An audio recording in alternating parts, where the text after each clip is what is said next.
There are secrets even the closest people in your life never expect you to have. My husband invited me to a high-stakes business dinner with an international partner from Japan. I smiled, nodded, and played the role I had perfected over the years, the supportive, elegant wife. What he didn't know was that I understood every word of Japanese.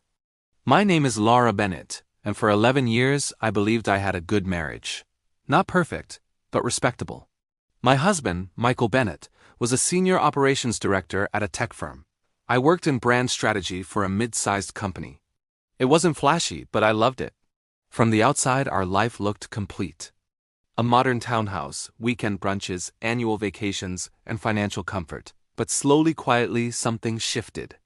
Michael became busier, longer hours, more trips. When he was home, conversations felt transactional. Did you schedule the cleaner? Don't forget dinner with the Parkers. Can you handle the landscaping bill? I told myself this was normal. This is what long marriages turn into, right? Routine replaces romance. You adapt. You stay quiet. Then, about a year and a half ago, everything changed. Late one night, scrolling through my phone, I rediscovered a Japanese language app I had once downloaded out of curiosity. I'd studied Japanese briefly in college, before life took over. Curiosity became focus. Focus became passion. Every evening became mind lessons, podcasts, Japanese films, conversations with tutors. I didn't tell Michael. I had learned long ago that some growth is safer when it's private, and I got good. Really good. Japanese stopped feeling foreign. It flowed.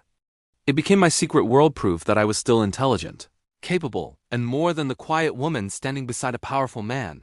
Then, one evening, Michael came home unusually excited. We're finalizing a partnership with a Japanese firm, he said. The CEO is visiting. You'll come to dinner, I nodded. Then he added casually, you'll probably be bored. Most of the conversation will be in Japanese. My heart skipped. He had no idea. The restaurant was elegant and quiet. Michael looked confident, perfectly rehearsed. The CEO, Mr. Takahashi, greeted us warmly. I smiled, took my seat, and played my part. Small talk stayed in English. Then, naturally, the conversation shifted into Japanese. And that's when everything cracked. Michael spoke confidently but carelessly. Oh, Laura works in marketing, he said in Japanese. But it's a small company, nothing too serious. She mostly takes care of the home, my career. Reduced to a footnote. I kept my face calm, but something tightened in my chest. As dinner continued, Michael exaggerated his role, dismissed colleagues, and slowly revealed truths he thought were hidden. He spoke about financial shortcuts, secret investments, and casually mentioned a relationship with a coworker as if it were insignificant. All while I sat there smiling. Mr. Takahashi grew uncomfortable. I noticed the shift. And in that moment, I realized something devastating. This wasn't a bad day. This was who Michael was when he thought I couldn't hear. On the drive home, he hummed, completely unaware. I said nothing. Once home, he disappeared into his office. That night, I called my closest friend, Rachel, my college roommate. Rachel, I said quietly, I need a lawyer. The next day, while Michael barely noticed I stayed home, I gathered everything. Financial records, emails, statements, messages. I worked calmly, methodically. By nightfall, the truth was documented, and so was my decision. Within days, legal steps were taken. Evidence was submitted where it needed to be. Divorce papers were served. I didn't answer Michael's calls.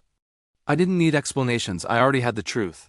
Weeks later, escorted only for peace of mind, I returned to collect my things. Michael sat stunned. I heard everything, I said calmly.